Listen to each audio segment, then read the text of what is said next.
Все, доброе утро. Сегодня среда, 10 июля. Только что нашли груз, вот с понедельника жду. Вот сегодня среда и только нашелся груз сейчас в Северную Каролину. Оставляю лодочку свою. Тут замок сделал. Сразу с тремя этими системами. Один замок решает три функции. Он сразу закрывает главный вход, руль блокирует там и пришвартовывается к пирсу. Вот. Я думал, как этот замок применить. Вот наконец-то его нашел. Потому что эту лодку, по сути, можно угнать, даже не проникая внутрь. Внутрь вообще не нужен. Ее завести отсюда можно.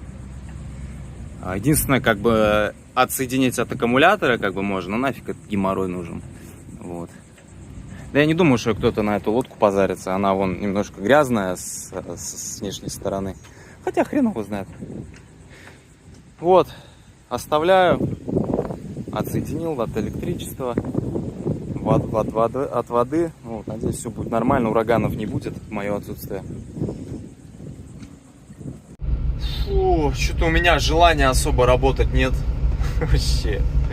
Прям неохота. Не знаю. Это, чувствую, первый звоночек к увольнению. Что недолго мне осталось работать, потому что, ну, чувствуется, уже нету такого желания, огонька для работы. Может быть, только сегодня, потому что бывает первый день после длинного отдыха всегда тяжелый, неохота что-то на работу. Может быть. Но у меня такое чувство, что это не временно. Все равно неохота погружаться в эту работу, опять в нервы, в головники. Вот. А работа довольно нервная, все равно, как ни крути. Это кажется, что там едешь просто, груз забрал, груз выгрузил. Помимо этого очень много всякого геморроя, там, связанного с диспетчерами, с оунером, с владельцами трака. Ну, короче, много всякого головника. И вроде кажется, все дзен. Вот когда ты отдохнул нормально, кажется, все, не буду нервничать, буду просто работать и не думать, короче. Ну, не получается. Проходит неделя, усталость начинает накапливаться, и нервы, в общем, появляются. Невозможно себя остановить. Тяжело держать равновесие на этой работе, когда у тебя уже начинается усталость накапливаться и все подобное. Вот. Я на базар пришел местный в Северной Каролине. Здесь местные продукты. Вот. Натуральные, короче, фермерские. Что-нибудь надо купить. Короче, арбуз взял такой за $8.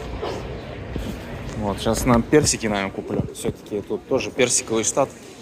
Все, короче, персики взял, арбуз. Вот, все нормально. Здесь красота. Вкусно пахнет. Единственное, что здесь молока нету. Я бы молока прям из-под коровы бы попил. Как вот на базаре у бабушки какой-нибудь. Или в деревне. Здесь нету молока. Видимо, вообще нельзя такой темой, типа, панчить молоком. Ну, опасно же. Как это молоком можно панчить? Фух. Вон, арбуз вообще вкусный. Четкий. Но это мы узнаем только через время, пронесет после него или нет.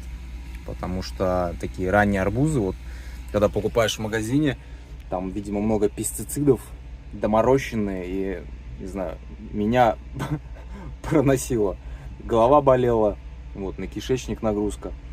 Вот. Посмотрим, что будет после такого арбуза, как бы фермерского. Офигеть, вкус персиков. Блин, в магазине такого не найдешь. Реально, очень вкусно пахнет и вкус. Такой насыщенный, кисловато-сладкий. Ну что сегодня? 13 число, 13 июля. Я сейчас на пути в Нью-Йорк, в Пенсильвании. У меня сейчас будет интересная выгрузка. Ну как интересная? Сложная. Ну в интересном месте. Еду в Манхэттен, в Нью-Йорк, на Бродвей. Будет разгрузка в Hard Rock кафе. Это известная сеть ресторанов, кафе, я не знаю, что это такое. что именно. Вот, потому что я там ни разу не был. Вот, и на Бродвее прям Таймс-сквер, там рядом все дела. Будет сложная разгрузка, потому что на траке туда заезжать придется. Вот, это что этого касается. Вот, и я, в принципе, решил, что да, буду увольняться. Вот, никому это никто еще не знает. Вот, наверное, до 1 августа отработаю. Предупрежу работодателей, потому что я уже устал, честно говоря. У меня интерес к работе пропал вообще. Во-первых, потому что нету новых дорог, я все езжу вот в этом треугольнике. Треугольник Чикаго, Нью-Йорк и Чикаго, Нью-Йорк, Шарлотт. Вот этот треугольник на Атлантическом побережье, ну, на восточной части США. И мне надоело уже ездить. Я в прошлый раз ездил здесь постоянно, когда работал. Сейчас опять езжу. Надоело. Вот если бы я, ладно, где-то по новым местам ездил бы. Вот, в общем, поэтому у меня усталость уже. Меня, в принципе, на работе, вот на дальнобое хватает вот на полгода. Я сейчас 5 месяцев отработал. Вот, и в прошлый раз я тоже примерно столько же отработал. Усталость уже физическая и моральная приходит. Ничего нового мне это не дает. А мне всегда нужно что-то новое. Поэтому срок пришел. Мне нужно что-то новое. Да, и у меня еще башка болит уже второй день. У меня ночная поездка была одна, я полночи не спал. Вот, и у меня второй день уже башка из-за этого болит. Больше ночью никогда не буду ездить.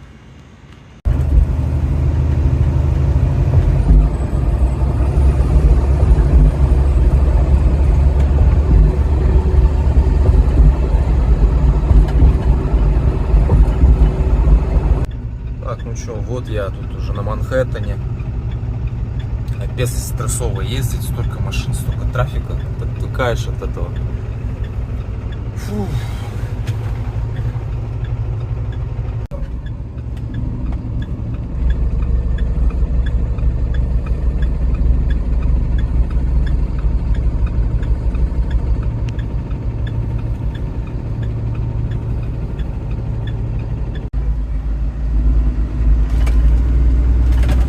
Почти доехал уже.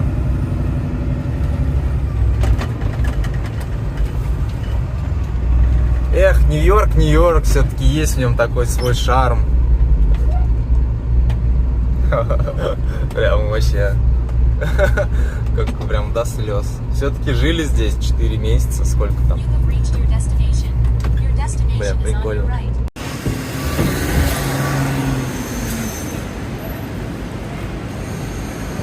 Загрузился электроникой сейчас в Нью-Джерси. Там всякие Nokia. Вон там написано. Это для T-Mobile, короче, для магазина T-Mobile. Фу, задолбался, устал. Сейчас с Нью-Йорка вот выехал в Нью-Джерси. Сейчас еще из Нью-Джерси выезжать. Жопа, блин.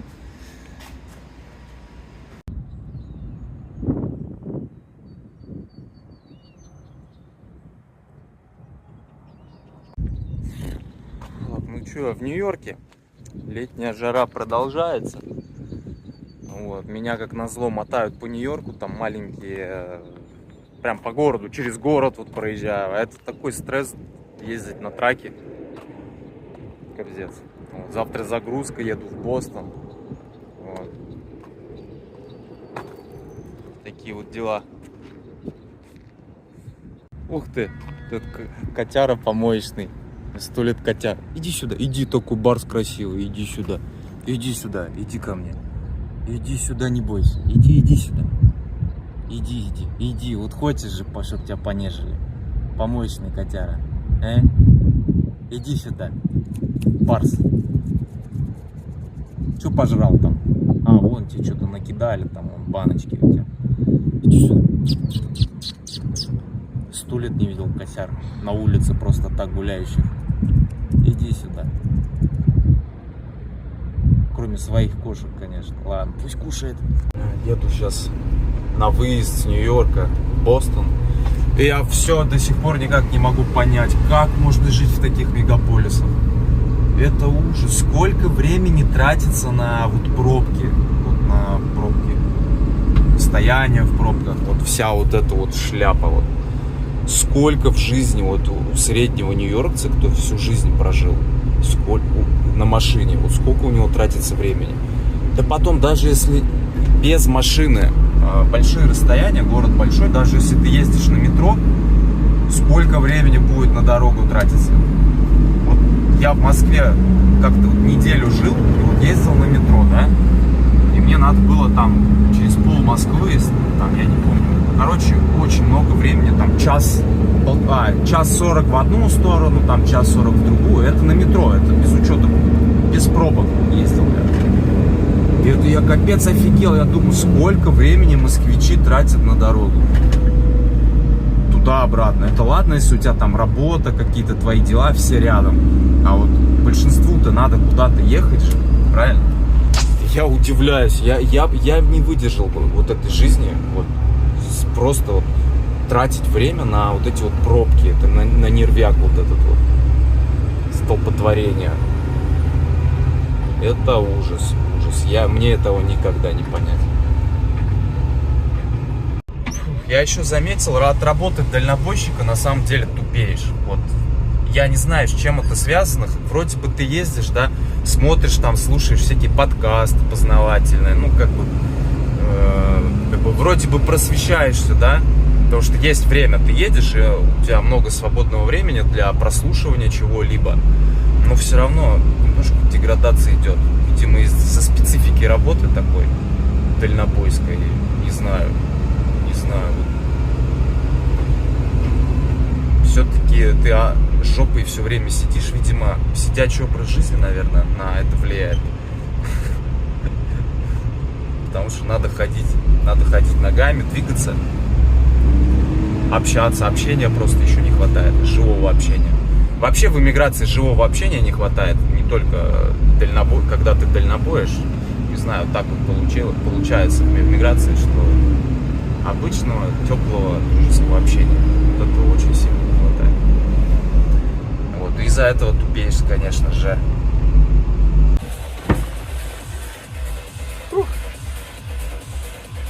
Хорошо. Вечер. Завтра у меня загрузка будет вот здесь вот, в этом здании. Загрузка на Мичиган. 900 миль. Вот, я что-то вспомнил, вот смотрю, здесь всякие мувинговые компании, всякие разные. И вот я вспоминаю свою работу больше 10 лет назад в театре, в Чувашском драмтеатре я работал. Монтировщик сцены, ну это красиво так звучит. Это по сути грузчик, или можно сказать даже разнорабочий, по факту. Вот, я помню, как мы... Так скажем, это мувер, театральный мувер. Мувер американский, я вот не знаю, как вам объяснить. Ну, мувинг в Америке, это когда люди переезжают, вот они нанимают муверов, то есть муверы приезжают на машине, все это грузят, перевозят, там разгружают, расставляют, короче, вот такая вот тема. Вот, и театральные монтировщики сцены, по сути, муверы. Только мувят они декорации, всякое разное, такой став, все, что относится к спектаклям. Я сейчас вспоминаю, мы весь вот этот став, когда были какие-то выездные спектакли, все это грузили в пазик. А в задней части, вот четверть пазика, вот задняя часть, последняя вот эта часть, она была... Там убрано сиденье и такая специальная площадка под всякие вставки и всякое барахло, которое нужно для спектакля. И я вспоминаю, как это было неудобно вообще, насколько это неудобно.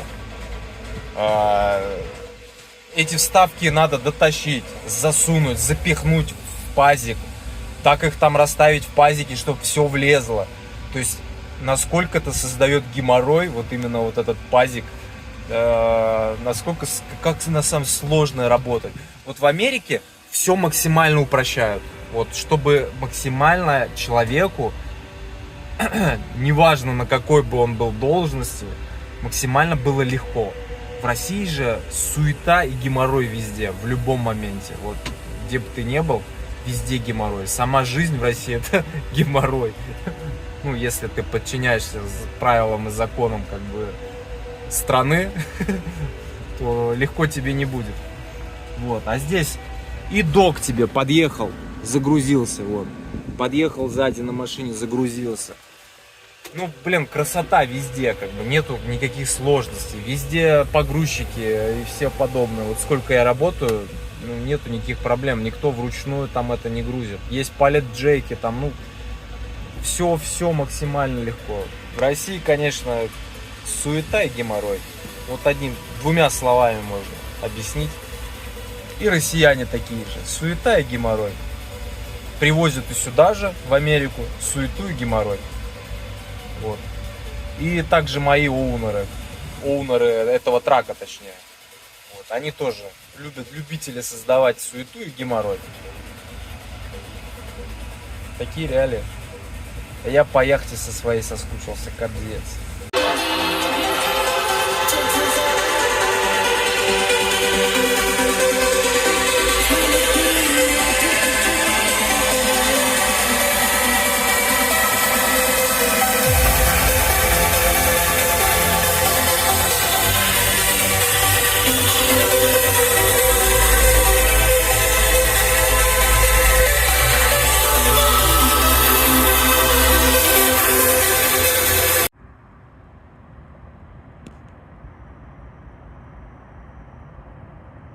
Блин, я снова на Великих озерах, я снова на этом месте.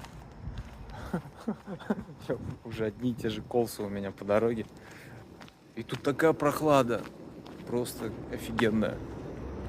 Давно такого не было, потому что уже последние дня 3-4 ночью духота такая была, а сейчас прохлада. Фу, так, ну что, сегодня 18 число, 18 июля. Сейчас я в штате Иллинойс, уже проехал Чикаго. В общем, сегодня такой день интересный. Я сегодня сообщил на работу, что увольняюсь. В общем, дорабатываю вот почти 2 недели до августа. Ну, самая главная причина – недобор милей. Недобор милей. Вот, мало милей, соответственно, маленькая зарплата получается. То есть в среднем, если всю зарплату, вот все, что я заработал, как бы размазать на мое рабочее время, то получается около, ну, блин, ну, 1100 там, долларов в неделю. В общем, это не те деньги, ради которых я устраивался сюда работать. Как бы я им сразу сказал, что мне надо 3000 миль в неделю. Минимум, чтобы я был доволен. По факту 3000 миль в неделю ни разу не получалось. Один раз практически было 3000, остальное вот какие-то недели вообще, одна неделя у меня, я ничего не заработал. Ну, в общем, средняя как бы зарплата все равно это маленькая. Не те деньги, на которые большие жертвы, в общем. Детей не вижу, устаю, работа деградирующая, не те... Слишком большие жертвы ради таких маленьких денег. Вот. И мне нашли груз сегодня на Калифорнию. Вот сегодня с Мичигана, там почти 2300 миль, 2200. Вот. Как будто специально. Вот. Ну, хотя бы такое у меня сейчас второе дыхание. Вау, в Калифорнию. Поеду на границу с Мексикой. Океан я, скорее всего, не увижу, если у меня не будет груза там поближе. Там до океана еще ехать. Вот. Но это все фигня. Самое главное, что сегодня дневная температура опустилась до плюс 23 градусов. Последнюю неделю ночная температура была около 25 градусов, а тут ночная, представляете? А тут дневная температура плюс 23. После вот этой жары, которая по всей везде была сейчас. Это такое наслаждение, ты как будто живешь. Вот сейчас вот такой ветерок прохладный идет, и у меня аж прям прохладно так. Это такой кайф, это все-таки кайф жить вот так вот, когда прохладно. Когда нормальное лето, вот так птички поют, ветерок прохладный тебе задувает в лицо. Ничего больше не надо. Вот. Но сейчас я буду отдыхать. Потому что сегодня много проехал очень. О, тут утомился. Тут говядину купил. У меня что-то прям на говядину тянет в последнее время. Неделю. Значит, не хватает витамина. Наверное, железа не хватает. Прям в охотку я так жарю тут и съедаю. Фу, хорошо. Сейчас заехал в Икею покушать в Сент-Луисе. Мимо проезжал, тут от трассы недалеко все равно. В общем, в этой Икее мы кушали с детьми, когда вот приезжали в апреле на солнечное затмение смотреть. Поэтому везде родные места такие, где я с детьми был.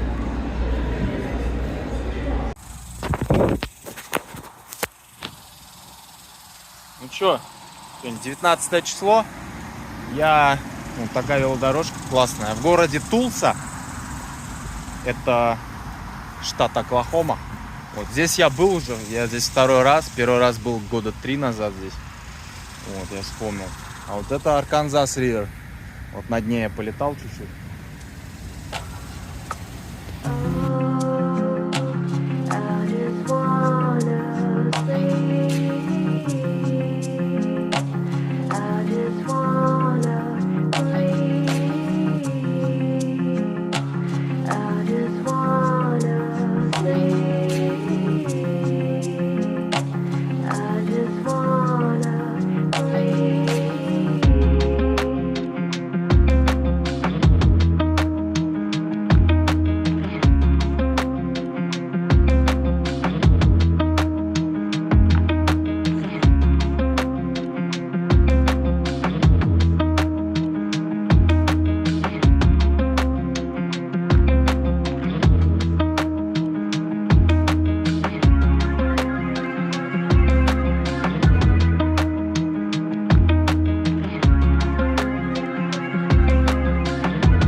Вот это я на колючку наступил. Аж сандаль пробил, блин.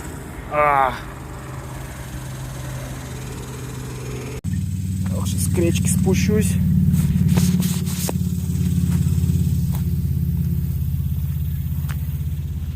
Кречки спущусь сейчас.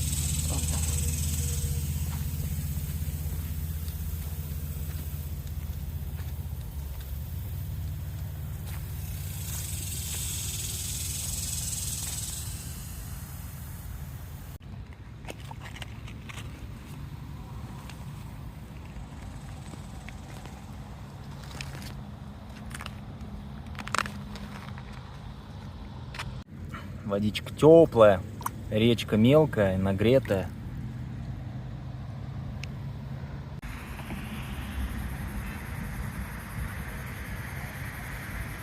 Все, я под Альбукерке, Нью-Мексико. Сейчас после дождя здесь такой запах трав, аромат волшебный. Что-то сорвал тут уже, так вкусно пахнет. Мятой. Шикарно. Снова запах полыни повсюду. Степная растительность.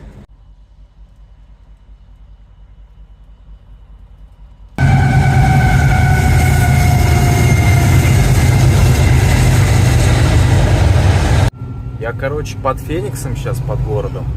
И я офигеваю. Я в такой пробке никогда не был. Наверное, уже 50 миль вот так вот едем медленно-медленно. Вроде ни аварии, ни ремонта. Ну, ремонт есть, как бы, но он сильно не мешает. Тут просто дело в том, что это как бы в горах единственная дорога, и она выходит к Фениксу. И сегодня воскресенье вечер. И очень много машин. Очень много. Все едут с отдыха, там, с гор спускаются. Просто много машин, и такой затор становится. Я никогда такого не видел, честно говоря, нигде. Чтобы просто вот трасса, это не в городе где-то было, а чтобы трасса вот так вот медленно ехала уже на протяжении 50 минут точно. И еще столько же показывает, наверное, до Феникса вот так все и будет. Обалдеть.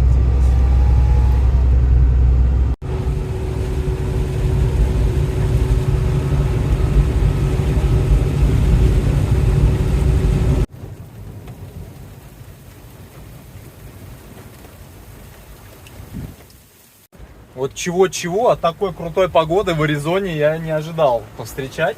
Потому что я буквально 2 дня назад смотрел, здесь 40 был, 40-45 градусов дневная температура. Вот, а сейчас приехал, такая чуть свежесть, дождь. Блин, прекрасно.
Капец.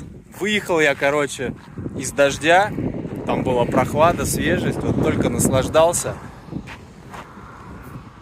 Сейчас температура 40 показывает. 41 градус. Вот не вру. Ну, это по прогнозу. То есть, по прогнозу погоды 41 градус. Ночью будет 32-33. Обалдеть, у меня еще такого не было. То есть опять всю ночь с тарахтелкой спать с кондиционером. Жесть. Прям как будто в бане я сейчас нахожусь. Вот вышел. Как будто в бане. Хотя солнце село. В такой слабо натопленной бане. Ну, не слабо даже, нормально. Блин, 41 градус все-таки это. Фу. Сходил сейчас в Walmart. Честно, я что-то не припомню, чтобы была такая жара. Вот уже солнце село, а 40 градусов торчит. Я просто как будто в баню зашел, короче. Я не помню, чтобы такое было. Нигде такого у меня не было. Я не знаю, как здесь люди живут. Мне прям плохо. В лицо горячий воздух сейчас. Ветер прям горячий летит. Это перебор. Это... Так невозможно жить. Ладно, еще нету этого влажности большой. Ну вот, если бы еще была бы влажность 40, это смерть нахрен. Я сейчас уже подъезжаю к месту разгрузки, еду возле границы. Отсюда виден забор. Я разгружаться буду рядом с забором уже. И тут Мескит, настоящая пустыня. Барханы. Офигеть. Классно. Я сейчас подъезжаю к Сан-Диего. Проехал через хребет, сейчас буду спускаться, и тут должен быть виден океан скоро. Вот уже видна дымка над городом. Испарина, потому что океан, холодное течение в океан. А вот, по-моему, и видно океан. Он плохо видно, но непонятно, это облака или океан, но там видно океан, горизонт. Все, я первый раз вижу Тихий океан. Ну как первый раз, я видел Японское море во Владивостоке, это что ж Тихий океан. Но вот, короче, западное побережье США сейчас увижу. Океан, он, может быть, вряд ли я подъеду только. В общем, я приехал в Сан-Диего. Сейчас приехал к океану. Его еще не видно, сейчас дойти надо. Я тут запарковался. И как тут охрененно. Буквально проехал через перевал. И с той стороны перевала плюс 45-40 градусов. А здесь 25 показывает. Вообще идеальный климат здесь. Не зря говорят, вообще жизнь в Калифорнии довольно дорогая. И вот не зря говорят, что калифорнийцы платят просто за климат. Потому что климат тут офигенный. Я наслышан о нем. Но сейчас я прям почувствовал. После 45 сразу в 25 с таким бризом океанским. Это офигенно. И это за счет холодных течений в Тихом океане создается вот такая температура обалденная. Вот. Пойду в океан смотреть. Я счастлив. Вообще здесь все другое. Здесь все другое. Тут растительность другая, рельеф другой, горы. Ну, если сравнивать с Флоридой, вообще совершенно все другое. Другой мир для меня. Я так счастлив. Вот чего мне не хватает в жизни, а? Новых открытий все время. Дорабатываю фактически уже последнюю неделю. И вот такой вот дембельский аккорд мне классный. Я уже не надеялся, что меня на западное побережье отправят. Но решили подгон, видимо, сделать такие. Так, вышел к пляжу сейчас. Здесь вон песка много-много. И вон океан. Тут речка впадает. Такой коса он идет. Какой-то собачий пляж. Все с собаками гуляют. Ух, океан здесь бодрячковый, я бы сказал.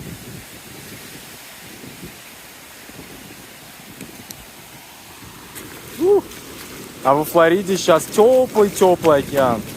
Можно не вылезать хоть весь день. Да, собак здесь вообще много. А у нас во Флориде вообще запрещено с собаками.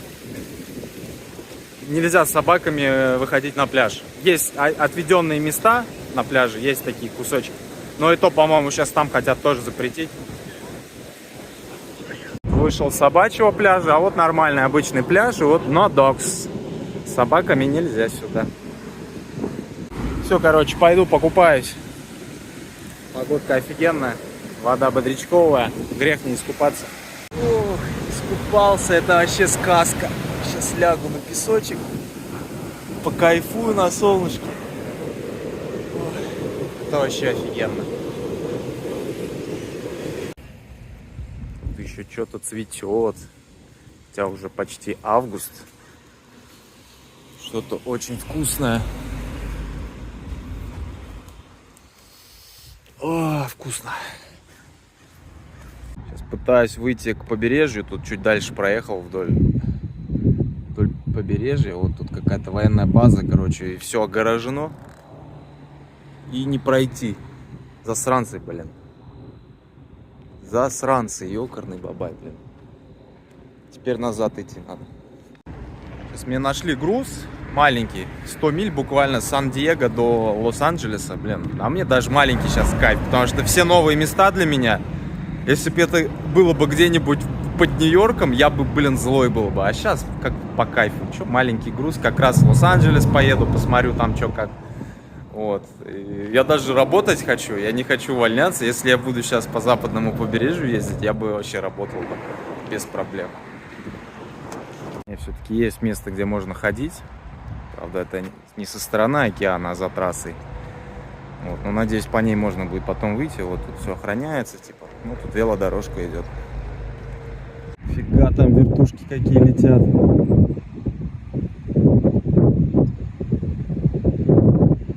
Я что-то туплю, иду, тут велодорожка такая длинная. У меня же велосипед есть, нафиг мне пешком ходить. Пешком реально долго там, до пляжа. Там до пляжа пару миль, наверное. И сейчас за великом назад иду. Ну все, наконец-то на своем рабочем месте. Поехали. Вон у них площадочка, там они тусуются, как два коптера огромных.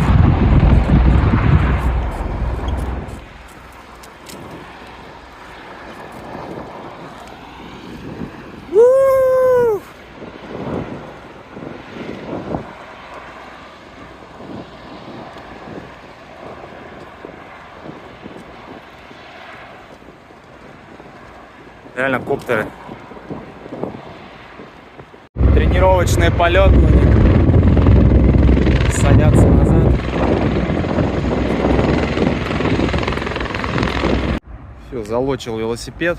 Пойду по тропинке здесь к океану. Фига, я тут хотел спуститься.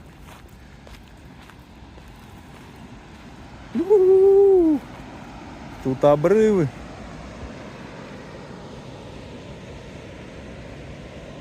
Да, здесь не спуститься. Эрозия.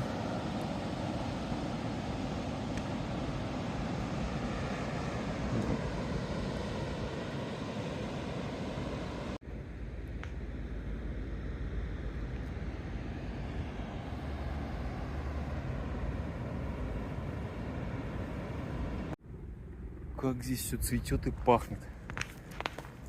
Очень вкусно пахнет всякими травами.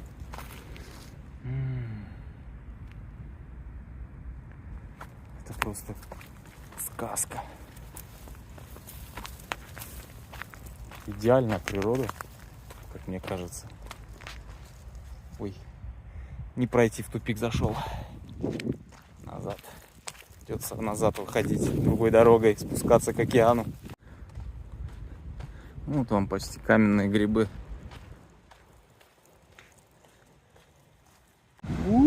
Ух ты, тут серфингистов сколько.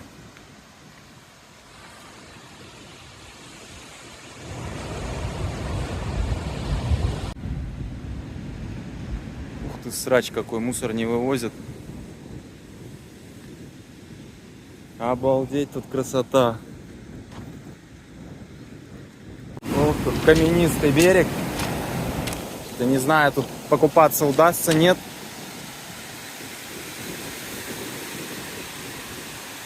Сегодня буду закат встречать. На Атлантике такого не посмотришь, только на Тихом. В Атлантике там рассветы, а здесь закаты.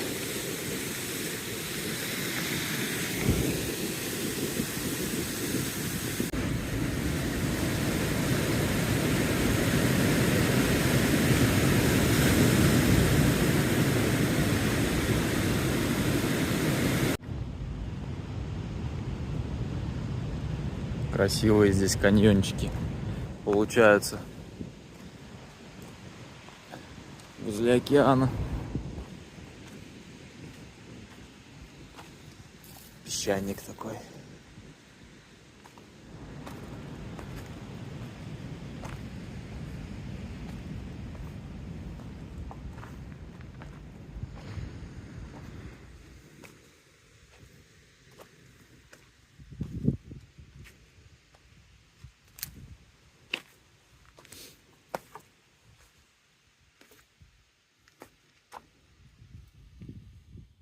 Здесь вот уже опасно, вот это бомбануть может в любой момент тут. Эти обрывы.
Надеюсь, вы кайфанули от вида заката Тихоокеанского.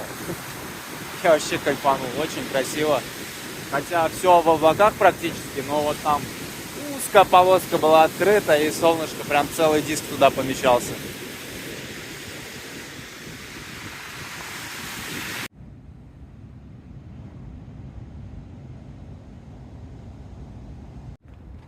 На всякий случай попрощаюсь с Тихим океаном, потому что не знаю, когда в следующий раз его увижу.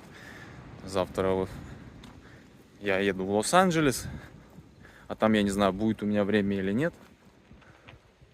Вот, может быть, сразу найдется груз и уеду куда-то вглубь континента или к Атлантике. В любом случае, мне к Атлантике надо ехать домой. Так что пока, Тихий. Еще вернусь. Уже на яхте, может быть, приплыву.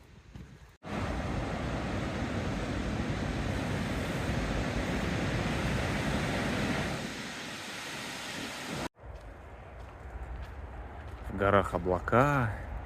Вот такой конденсат получается офигенный. С океана прохлада.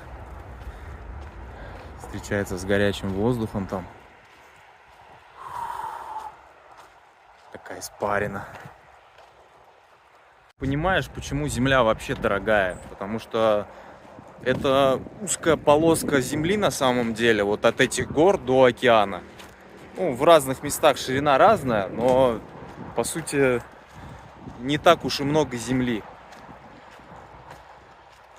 Вот, и поэтому Земля тоже от этого дорожает. А климат вот в этой полоске очень обалденный. Все хотят здесь жить. Вот, приходится там, селиться в горах, да, там приходится инфраструктуру всю делать, а это, естественно, дорого.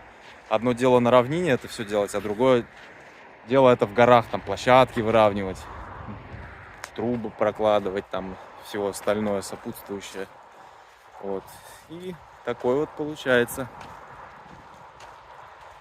Ну, оно, наверное, того стоит. Вдыхать вот этот аромат степных трав. Прохлада, свежесть. Это кайф.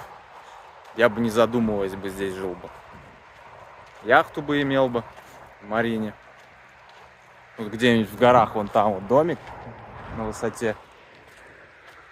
Было бы офигенно. И я вот еще понимаю вот этот момент, да, вот почему Калифорния это вот обитель всех стартапов, всех классных начинаний. Я думаю, в том числе из-за климата тоже. Потому что здесь кайфуешь летом, да и зимой нормально. И не выживаешь, например, как во Флориде. Ты, летом как вареная сосиска, тебе ничего не охота. Потому что жара, это уже доказано. Жара влияет на умственные способности. Ты не думать не можешь. Вообще, выживаешь просто, жить неохота. Вот, а здесь вот, когда вот такая вот офигенная погода, тебе хочется творить, мечтаешь о чем-то. В общем, умственная деятельность, она повышается намного. Я думаю, в том числе вот Калифорния такая вот офигенная благодаря климату. Что здесь много компаний стартануло. И я вот сейчас кайфую, иду и кайфую. Мне хочется прям вот в душе так, на душе очень классно. Тоже хочется начать что-нибудь, какой-нибудь бизнес. Что-нибудь придумывать. Кайфовать от жизни охота, а не выживать просто.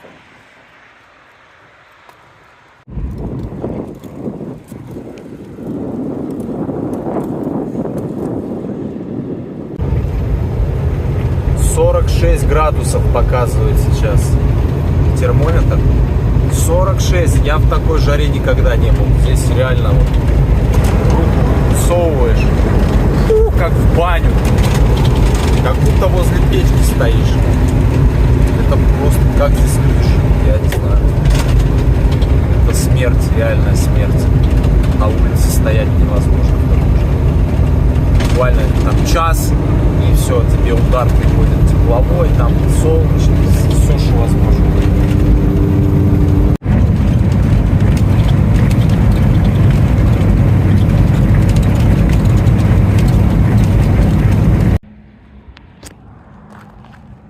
что, я сейчас в Техасе. Меня видно? Нормально. В Техасе выехал из горячей Аризоны, Нью-Мексико. Вот. Из 50-градусной температуры я сейчас попал в 32. Вот сейчас свечерело и 32. И ощущается таким свежестью и прохладой 32. Вот все познается в сравнении, конечно. Но здесь 32, опять же, сухие 32, не без влажности. Поэтому кайфово. Если было бы влажно, вот сейчас я заеду во влажность скоро, это вот будет Хьюстон, там вот жарковато и влажно. Там будет, конечно, 32 ощущаться совсем хуже. Поэтому наслаждаюсь сухими 32 градусами.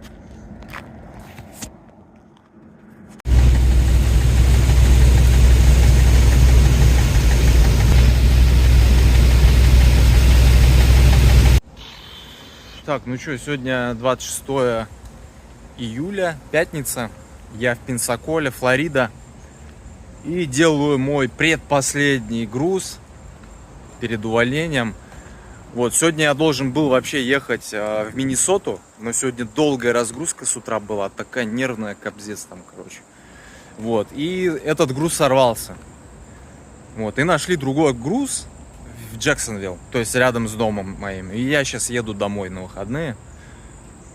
Вот, в понедельник разгружают в Джексонвилле, мне находят груз в Северную Каролину, в Шарлотт, куда-нибудь рядом. Я там разгружаюсь и все, оставляю трак. И все. И я свободен. Так что вот трак. Уже так сроднился с ним. Ну ничего. Спасибо тебе, трак. Ну, еще рано говорить спасибо, но погулял с ним знатно. Фух, сейчас устал, спать хочу. Вообще думал сегодня домой доехать, мне 6 часов до дома ехать. Но так как поздно выехал, плюс я сегодня плохо спал ночью, и в лучшем случае я приехал бы где-то 3-4 утра уже. Думаю, нафиг мне так напрягаться, спокойно посплю, завтра спокойно поеду, и все. Ну что, я дома? Дома, возле лодки. Вон, гуляем, смотрим на катера, выброшенные на берег. Наверное, во время урагана вынесло. Вот его тут на парковке запарковали. А? Внутрь хочешь? Да там не надо, там фубешки, наверное, всякие внутри. А? И она уже стек. Да. Огромный и маленький. Много grasshopper. Они спариваются, видишь, друг с дружкой. Ножки нет, что ли? Здесь нет вот эта штучка, как вот эта. А, усик. Угу. Усик. Вот тут это трогать. Ты можешь это просто поднимать, и я везде нету камушки.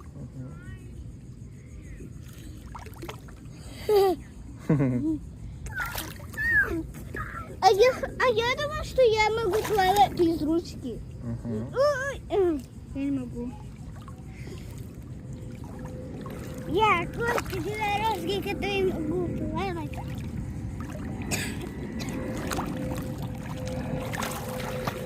Ой, а это мой. А, далеко заплыла, да, там? Ну так.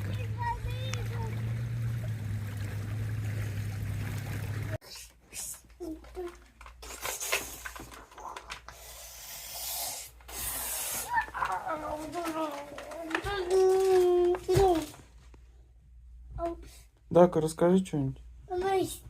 Что случилось? Сломалось все, что ли? Вертолет сломался у тебя? Да.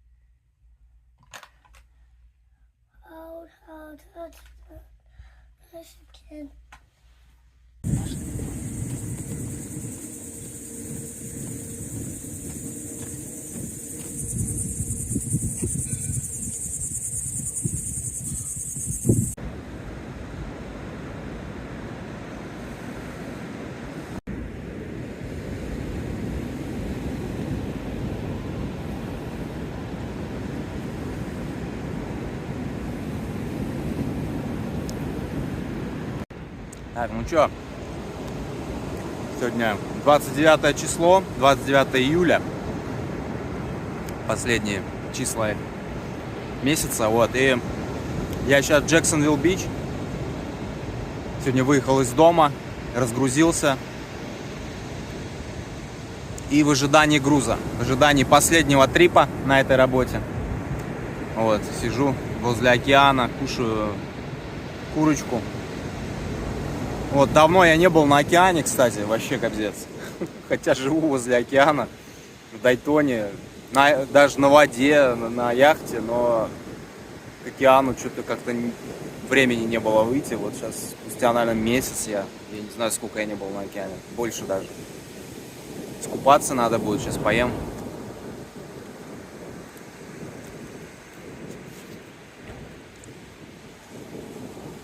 И жду последний груз в Северную Каролину. И там я оставляю трак. Вот.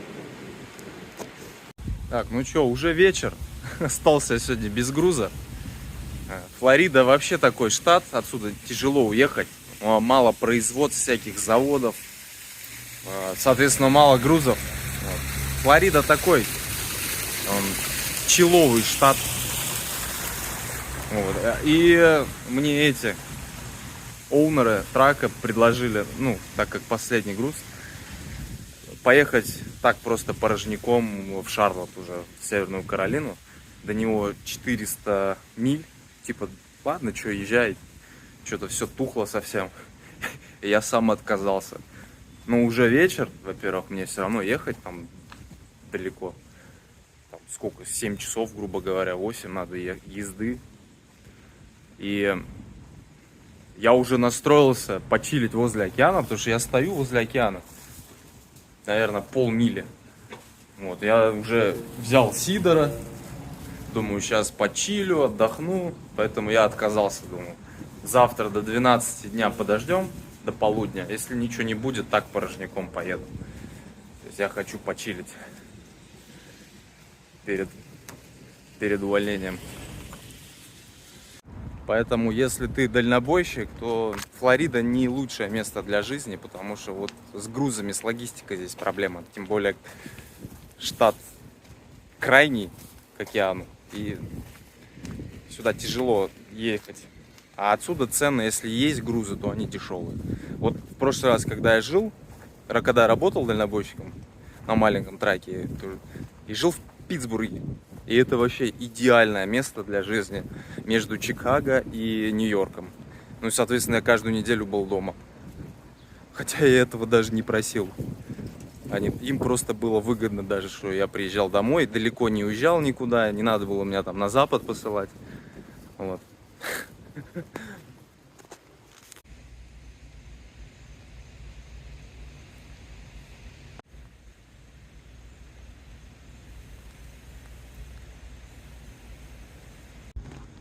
Фу, блин, я сейчас пьяный капздец. По видео, может, этого не видно, но я капец 4,03 выпил по 10 градусов. Такой типа Angry Orchard коктейль. Не знаю, зачем вам эта информация, но вот я говорю, пьяный, фигню несу. Это типа сидр коктейль с типа сангрией. Шняга та еще, конечно. Вот, сейчас иду к океану, дождик такой накрапывает. Хорошо, погода офигенная. Все-таки синька это зло вообще, бухло. Вот, я все-таки приверженец каннабиоидов на основе конопли, всяких вещей. Ну, как приверженец. Это намного лучше, чем синька. Синька, вот ее до какой-то степени вот пьешь. И потом, вот когда тебя вот не то чтобы хорошо начинает вот так вести, шатать, мотать, тебе уже хочется блевать. И это плохо, как бы. Ну, нахер это надо. Ничего хорошего в этом нет. А от каннабиоидов ничего такого нету, чтобы тебе хотелось блевать, там, такого состояния. Ну, нету такого состояния. Я понимаю дозу, сколько надо. А вот синька, ну как бы я не... Редко такого бывает. Просто сейчас надо было это все выпить, потому что я знаю, что завтра уже трак я оставляю. И как бы куда это все выбрасывать? Жалко. Тупая экономия. Ну вот. Сейчас иду, нагуливаю это все, чтобы все это выветрилось, потому что уже такие позывы идут.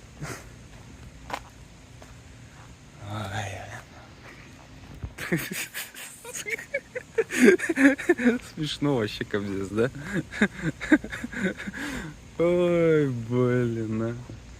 Трындец. С этой работой, конечно, вообще с ума сойдешь так вот иногда. Надо иногда как-то расслабляться, вот и алкоголем пытаешься потихоньку. Но так я никогда не напивался, я сейчас только в конце уже напиваюсь.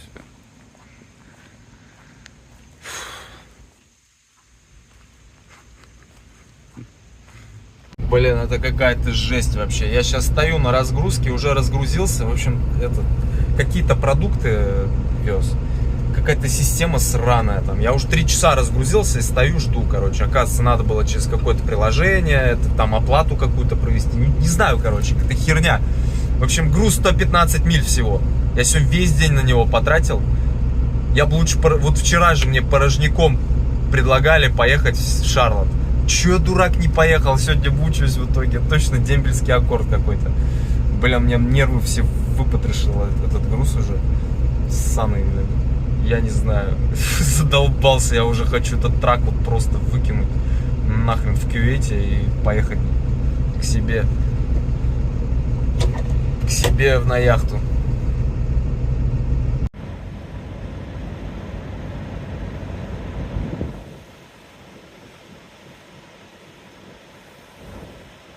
О, гуси тут припарковались так ровно, каждому по месту. Вот, в общем, что, сегодня последний день, вчера сделал эту выгрузку несчастную. Мне оставили 7 оливкового масла, 7 упаковок, оно там протекало, и, короче, оно в траке сейчас лежит. И сейчас я убираюсь, мне 1,5 часа до Шарлотта, и все, оставляю трак и улетаю. Сегодня у меня билет я уже купил на 4 часа и улетаю домой. Так, ну что, прощаюсь с траком официально. Сейчас ко мне уже подъедет такси. Еду в аэропорт города Шарлотт и домой. Все, прощай, трак. Прощай.